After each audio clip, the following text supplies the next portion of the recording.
KTSM 9 News First at 4:30 starts right now. Honestly, would not have expected this to be the only place because I feel like El Paso has so many good restaurants to offer, but it feels good. It feels really crazy, like exclusive. At 4:30, people dining at a Sunset Heights stable finding out the cafe made it to a top 100 list of restaurants in the state. We'll have more on which restaurant is the only eatery in El Paso on the list. I'm Stephanie Shields. Thank you for tuning in to KTSM 9 News First at 4:30. We begin now with news across New Mexico. We have new details regarding a man arrested for allegedly sexually assaulting 3 juvenile family members. According to police, 52-year-old Anthony Shoemaker was a school teacher in Las Cruces. New Mexico State Police began investigating allegations of the sexual abuse of 3 children. The children's ages 15, 11, and 7 years old. Shoemaker was charged with multiple counts of criminal sexual contact of a minor and sexual exploitation of children, among other charges. This investigation is ongoing. Now back here at home, 2 people were taken to the hospital this morning after a stabbing in central El Paso. The El Paso Police Department says the call came in around 4 a.m. on McGoffin, where the 2 people were found. Now, according to fire dispatch, 1 person had serious injuries while the other person had minor injuries. Police are still investigating this incident and no other information has been released at this hour. Moving on to across Ciudad Juarez, various areas across the city were affected by recent rain. Some streets were flooded with water, while in other areas, vehicles were getting stuck in potholes.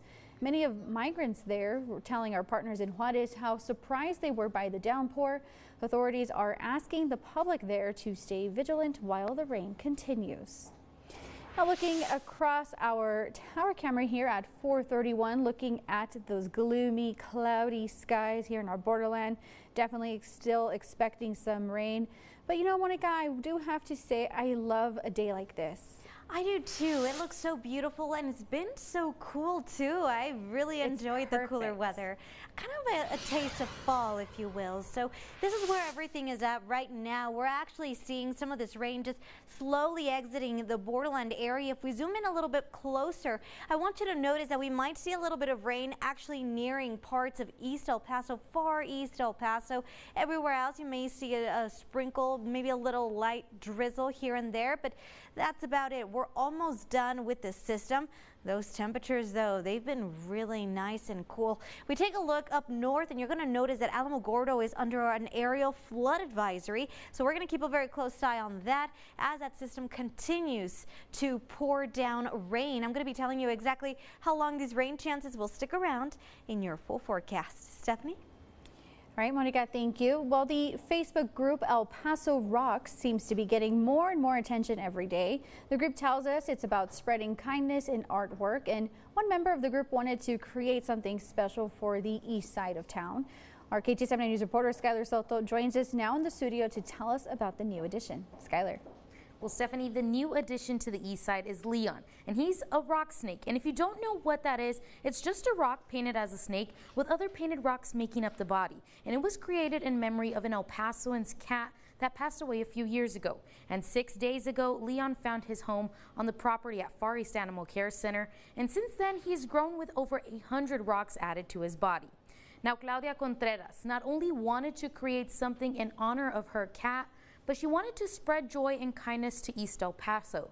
She reached out to the administrators of the Facebook group El Paso Rocks, and they loved the idea. And with great minds thinking alike, Leon was created within a day. Contreras says she's beyond grateful for the opportunity she was given, and she hopes more people join the trend.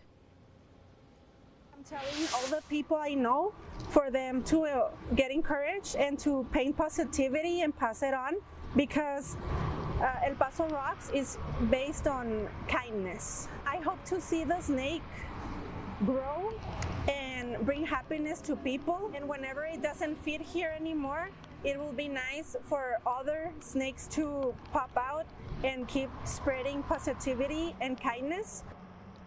Leon is the 4th rock snake across El Paso, and Contreras adds that now no matter what part of town you're in, you can add to a snake close to home. And tonight at 10, we'll hear from the vet clinic about how honored they feel to home the 4th rock snake across the 915. In studio, I'm Skylar Soto, KTSM 9 News. All right, Skylar, cool story there. Let's go ahead and look at your traffic now. Your time is 4:34. Definitely seeing a situation here on I-10 East at McCrae. There is a crash there, closing the left 2 lanes, causing a little bit of backup, some minor backup there. The clearing time is about 1 hour. So if you are getting ready to head out, once again, I-10 East at McCrae, just keep an eye out for that or take a different route if you can. Well, check out this story. Savage Goods, the Sunset Heights Cafe in El Paso, was ranked in Yelp's top 100 eateries in Texas. The cafe first opened in 2017 and has quickly become a hotspot for that area. KTSM 9 News reporter Tawny Davis is live from Central El Paso, and she spoke with one of the managers from the cafe about what this honor means to them. Hey, Tawny. Stephanie, although Savage Goods has only been open for 6 years, they pride themselves on bringing together their community. Now, first starting when they were in the downtown farmers market, the Savage family quickly started a Kickstart campaign to be able to open up their storefront in Sunset Heights. They chose that specific area in El Paso because of the close-knit community and its proximity to popular destinations. As one of the few places in the borderland that offers mostly vegan options, the honor of making that top 100 list came as a sweet surprise. It's really an honor. I think so much of what Savage Goods has become in the past 5 years is really in large part due to our community and the people who are consistently coming back like several times a week. These people are both our customers and our clients, but they're also our friends, and they've gotten to really know and invest the place.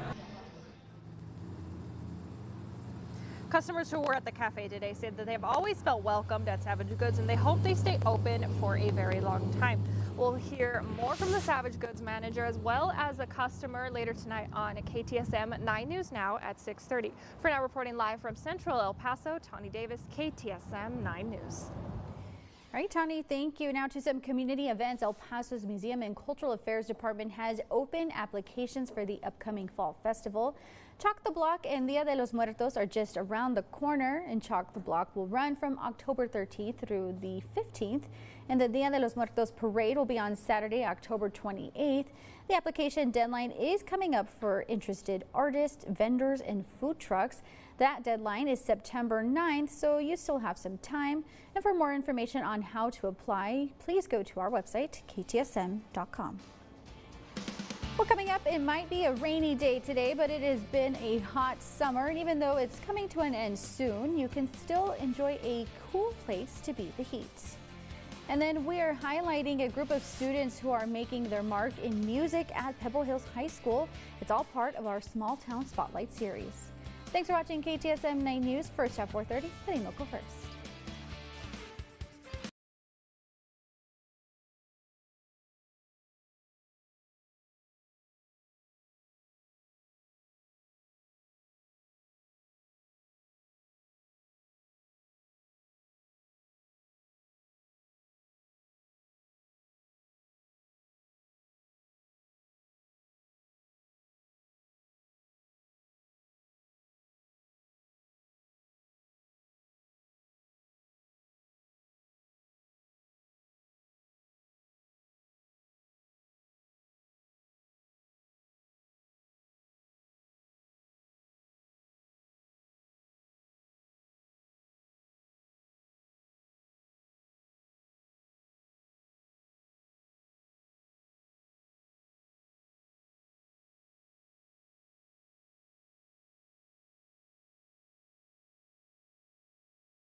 Crepe Corrector diminishes wrinkled skin in just 2 days. Gold Bond, championing your skin.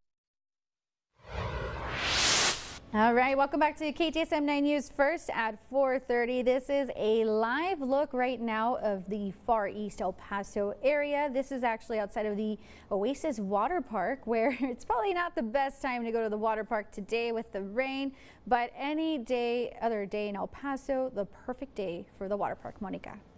You know what? Yes, we are definitely seeing great weather out there. A little chilly if you ask me.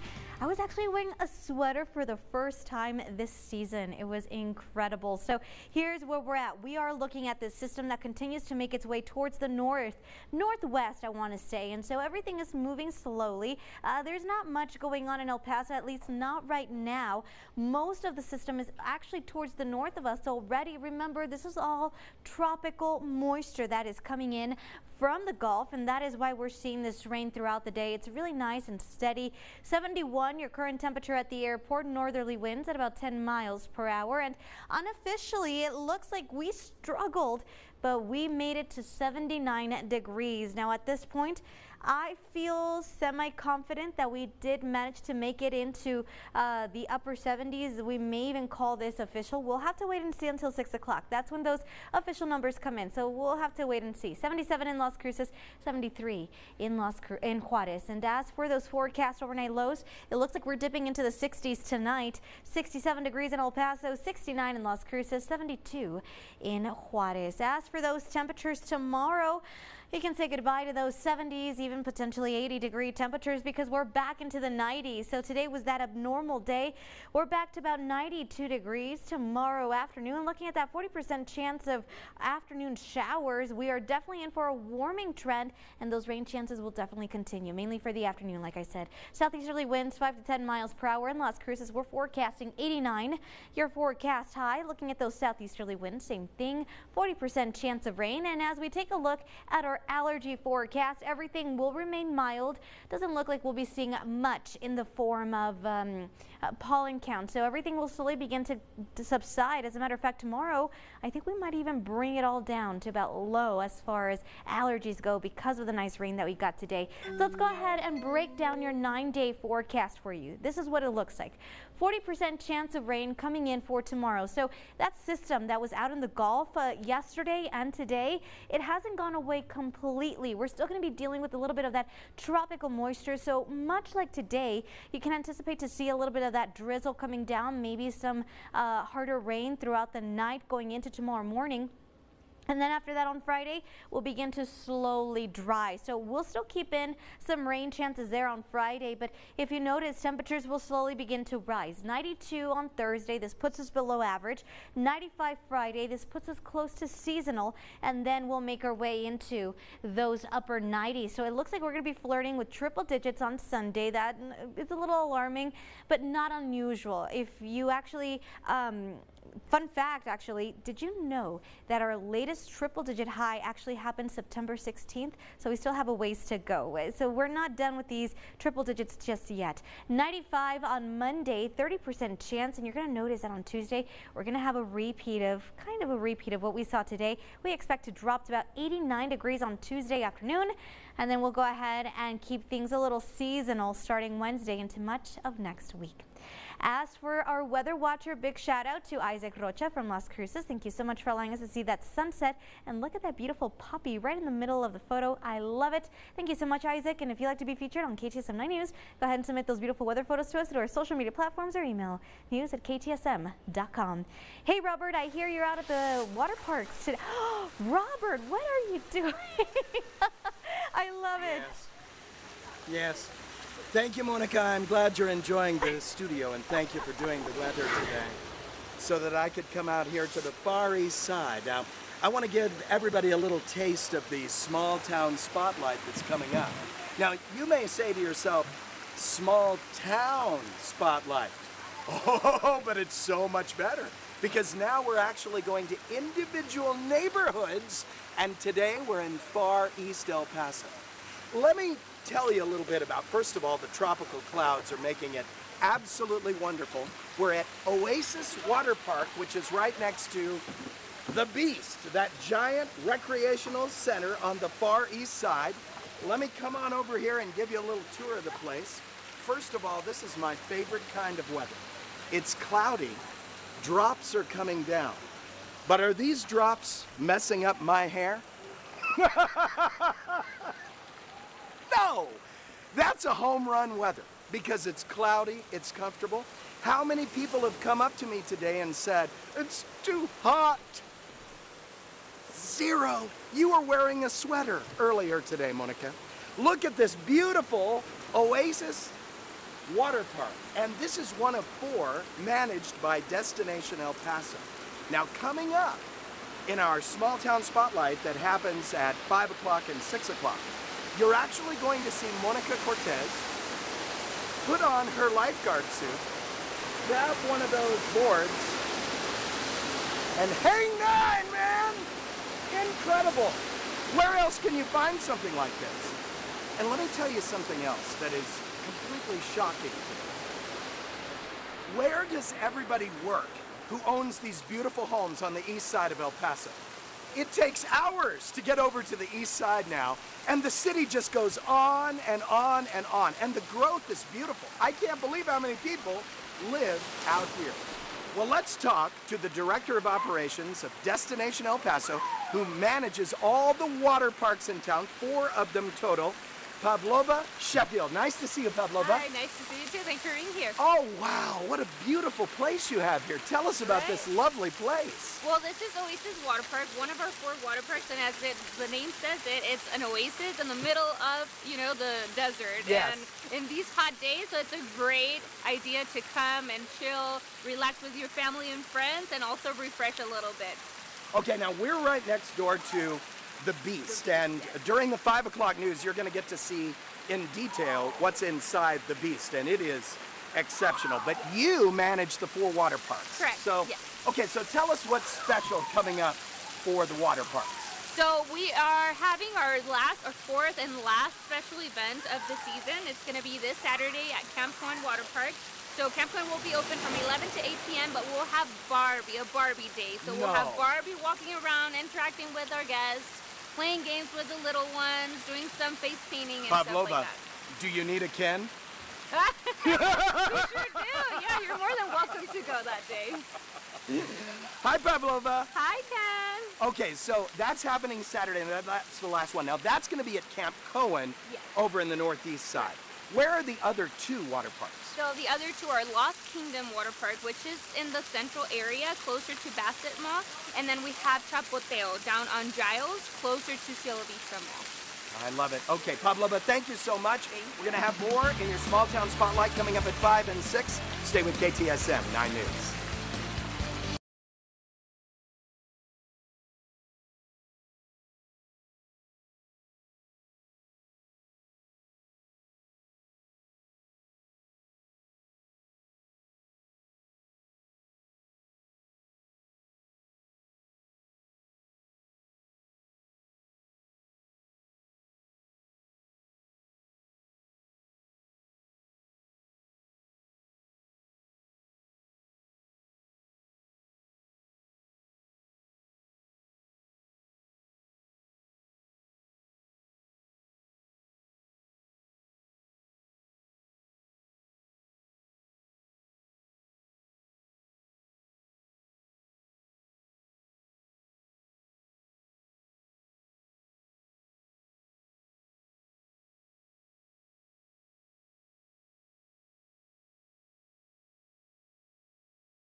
Learn how to beat the heat and higher bills at epelectric.com.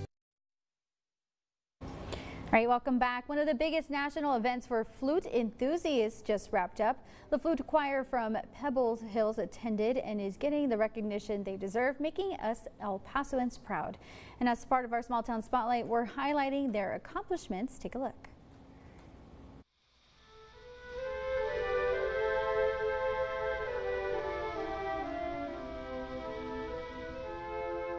We have a little over 30 students that are involved in the flute choir here at Pebble Hills High School. Recently, they just came back from performing at the National Flute Association convention. The National Flute Association is really the Super Bowl for all flute players and flute enthusiasts. So our kids were really excited to be able to perform. We really push our kids to be great music students. And so what we really try to emphasize is being a holistic musician. Not only just play well on their instrument, but to be able to play well with other students.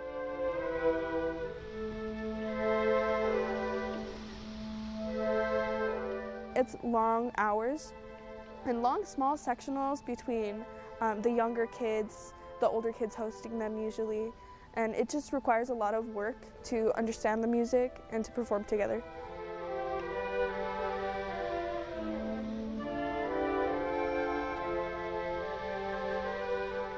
Right now, the kids are getting ready for their next performance. They just got invited to the 77th Annual Midwest Band and Orchestra Clinic. They'll be held in Chicago, Illinois, this coming December.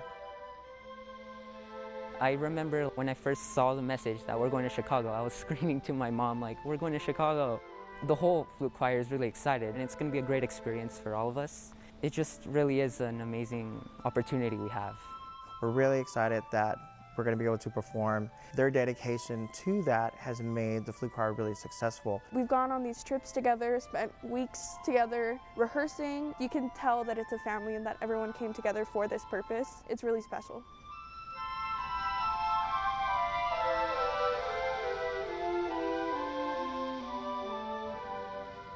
Awesome story there. And as part of our Small Town Spotlight, we find ourselves in Far East El Paso with Socorro Academics, highlighting the athletic department. And our Andy Morgan and Natasha Paloma are out there.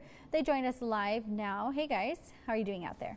Hey there, Stephanie. Doing very well here. We're getting a little bit of a jump start on our Small Town Spotlight in Far East El Paso, and we're joined now by Lucia Borrego, the Chief Academic Officer of the Socorro Independent School District. Lucia, first of all, thanks for joining us. Appreciate you being here. Thank you. Exciting to be here. Yeah, exciting that the school year already in full motion started on July 31st. 48,000 students in the Socorro Independent School District. That is a huge enrollment. Yes. With that, I'm sure a lot of new schools and a lot of new things that you guys are doing at SISD. So many exciting things happening right now. It's a great time to be a part of Socorro ISD. We opened our 51st school, part of our 2017 bond. It's towards the end of that project, and we opened Eastlake Middle School.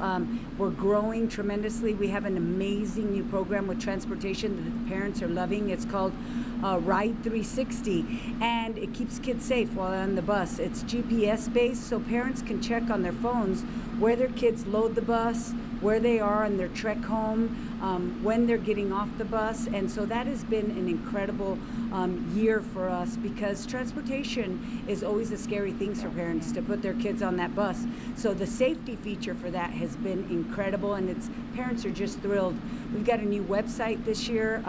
We got a lot of new apps that are out there for our parents to look at attendance, at grades. So we're really modernizing the school district as well, because we want to stay competitive, and we want to make sure that our parents are always aware of everything that's happening in the school district. Absolutely. Yeah, when I was looking at all the new things that you had, the first thing I think of as a parent is communication, keeping communication with the school. You want to know where your student is and what they're doing. So talk about that parent portal that you all have. Oh, the parent portal is incredible, because parents can get on their app, and at any time they can look at their child's grades, their child's attendance. Did they go to their last period class? Yeah, that's how quick it is. They could look at their assessments. We can load so many things onto that, and parents like that because they're able to get the data, the information, and then communicate with the teacher or with the school. So we're really happy, and parents are very happy with that as well. So many big things happening within SISD. You got high school football, of course, starting tomorrow. So looking forward to it. And Lucia, is everybody excited? Yeah, I'm sure, right? Oh yeah, we're very excited. Everybody loves football. This is Texas, right? And you know, one of the things that I wanted to add that's happening also in Socorro ISD that we're very excited about is that last year we piloted 2 academies, elementary academies, a fine arts academy and a STEAM academy. They were such a success that we're opening 4 more this year.